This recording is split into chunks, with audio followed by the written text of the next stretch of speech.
How does a young man vanish into thin air while talking to his father on the phone? Welcome to SherlockMode. May 13, 2008. Marshall, Minnesota. A quiet agricultural town where violent crime barely existed. The spring semester at Minnesota West Community and Technical College had just ended. 19-year-old Brandon Swanson should have been celebrating. He was a bright student with his nose always in a book, passionate about science and renewable energy. His parents, Brian and Annette, described him as responsible and dependable. That evening, Brandon attended 2 small gatherings to celebrate the end of classes. Friends later said he had been drinking but wasn't heavily intoxicated. He was seen as calm and composed. Just before midnight, Brandon made a decision that would change everything. Instead of staying over at a friend's house, he chose to drive his green Chevrolet Lumina back to his parents' home in Marshall. The direct route would have taken him down Highway 68, a straight, well-lit path home.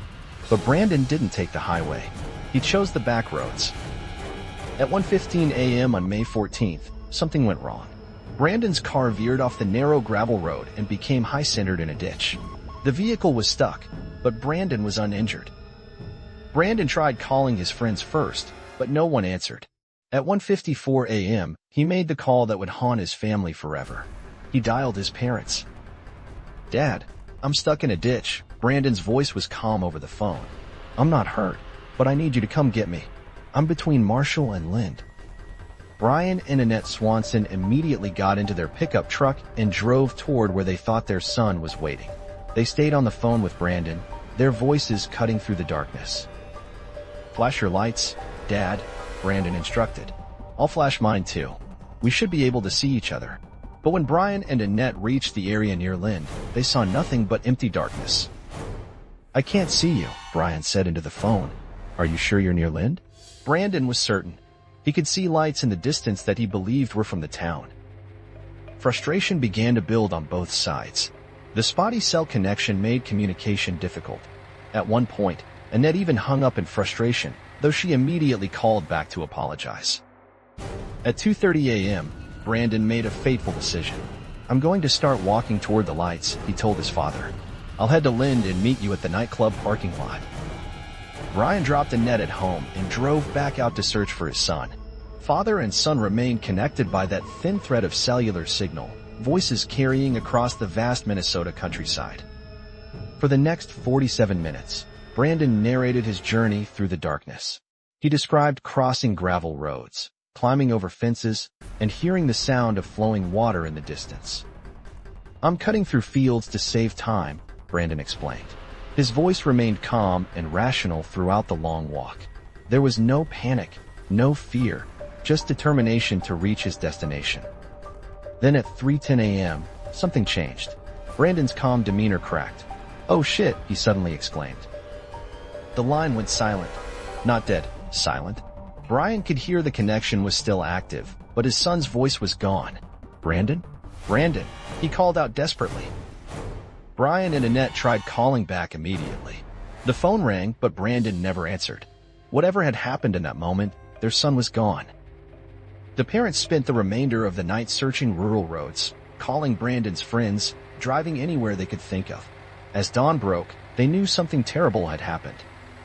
At 6:30 a.m., Brian and Annette went to the Lind Police Department to report their son missing. The response they received was shocking. "It's not unusual for young men to stay out all night on the last day of college," the officer explained dismissively. "He probably just passed out somewhere. It's his right to be missing." But the Swansons knew their son. Brandon wasn't the type to disappear without explanation. Something was terribly wrong. It wasn't until later that morning that police finally took action. They obtained Brandon's cell phone records, and what they discovered changed everything. The cell towers revealed a shocking truth. Brandon had never been near Lind. His phone had been pinging towers near Porter and Taunton, 25 miles away in the opposite direction. At 12:30 p.m., a Lyon County Sheriff's deputy found Brandon's green Chevrolet Lumina in a ditch near Taunton. The car was undamaged, doors unlocked, keys missing. There were no signs of struggle, no blood, no evidence of foul play. It was as if Brandon had simply vanished into the air. The massive search effort began immediately. Hundreds of volunteers, trained search dogs, aircraft, and emergency responders combed the vast rural landscape. Bloodhounds from South Dakota were brought in. They picked up Brandon's scent near his car and followed it for 3 miles through fields and farmland. The trail led to an abandoned farm, then followed the Yellow Medicine River northwest. At one point, the bloodhound jumped into the river, then climbed out and continued following the scent. The scent trail suddenly ended near a drainage area close to the county line. The dogs could track no further. Brandon's path had simply stopped. Over the following months and years, the search continued. Metal gates were installed in the Yellow Medicine River to catch anything that might flow downstream. More than 122 square miles were searched. Divers explored the river, helicopters scanned from above, and volunteers walked every inch of farmland they could access. But there was a problem. Some landowners refused to allow searches on their property.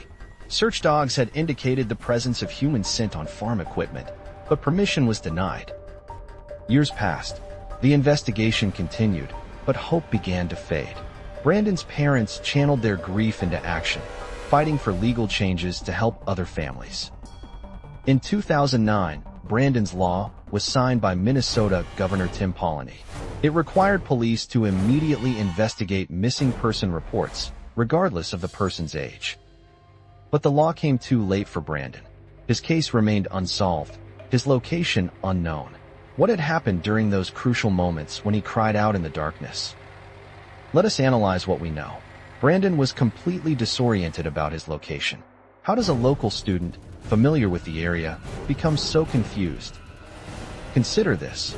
Brandon had been drinking, it was late, and he was driving on unfamiliar back roads in complete darkness. Disorientation becomes more understandable. The cell phone evidence shows Brandon was near Porter, not Lind. He was looking at lights he thought were from Lind, but they were actually from Taunton or the grain elevator. Brandon walked for 47 minutes, crossing fields and fences. He mentioned hearing flowing water. The Yellow Medicine River was in the area where he was walking. The bloodhounds tracked his scent to the river. They jumped in, climbed out, and continued following the trail. What does this tell us? Theory 1. Brandon fell into the Yellow Medicine River and drowned. The river was running high that night, and he was legally blind in his left eye, affecting his depth perception. But his mother disputes this theory. The dogs crossed the river and continued tracking his scent on the other side. If he had drowned, would the trail continue? Theory 2. Brandon fell into an unmarked well or cistern. The rural area had many unmarked irrigation wells and abandoned structures that could trap someone. Theory 3. Brandon was struck by farm equipment. It was spring planting season, and some farmers worked through the night. A tragic accident could explain his sudden exclamation. Theory 4. Foul play. Brandon encountered someone with malicious intent. But who would be out in rural farmland at 3 a.m.? And why has no evidence ever been found? The most troubling evidence. Search dogs detected human scent on farm equipment, but landowners refused permission to search. What were they hiding? Consider the timeline. Brandon walked for 47 minutes, staying in constant contact with his father.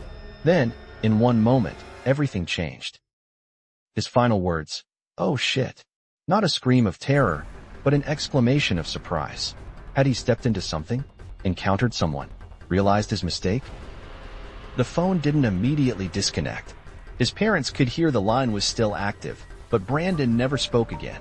What happened in those silent moments? Recent developments suggest new movement in the case. Private investigators have reportedly been hired, following leads that authorities may have missed. Some reports suggest Brandon may have been picked up by someone he knew, someone who recognized him walking along the road. But this remains unconfirmed speculation. The search dog's behavior provides crucial clues. They tracked Brandon's scent for 3 miles, through fields, to an abandoned farm, along the river, and to the county line. The scent trail ending at the drainage area near the county line is significant. Did Brandon's journey end there, or was he transported elsewhere? Brandon's case highlights the dangers of rural areas at night. Unmarked hazards, limited visibility, and the vastness of farmland can make someone disappear completely.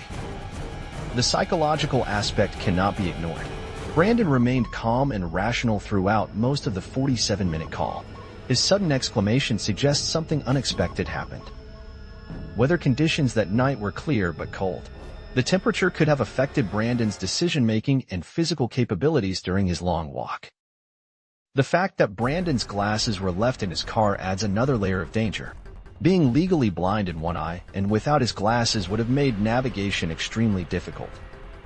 Analyzing the evidence, several scenarios emerge. Each has supporting evidence, but none provides a complete answer to Brandon's disappearance. The most likely scenario involves Brandon becoming disoriented in the darkness and encountering a hazard he couldn't see or anticipate. Whether that hazard was natural, man-made, or human remains unknown. The lack of physical evidence has kept this case unsolved for over 15 years. Brandon's parents continue to search for answers. They've never given up hope of finding their son or learning what happened to him that night. The case has inspired countless amateur investigators and true crime enthusiasts to propose theories and search for new leads. Law enforcement agencies continue to follow up on tips and leads, hoping that someday new evidence will emerge to solve this mystery. The rural Minnesota landscape holds its secrets well. Somewhere in those vast fields lies the answer to what happened to Brandon Swanson. Until that answer is found, Brandon's case remains one of America's most baffling disappearances. A young man who vanished while speaking to his father, leaving behind only questions and heartbreak. The mystery continues, and somewhere in the darkness of rural Minnesota, the truth about Brandon Swanson waits to be discovered. If you enjoyed unraveling this mystery, like and subscribe to Sherlock Mode.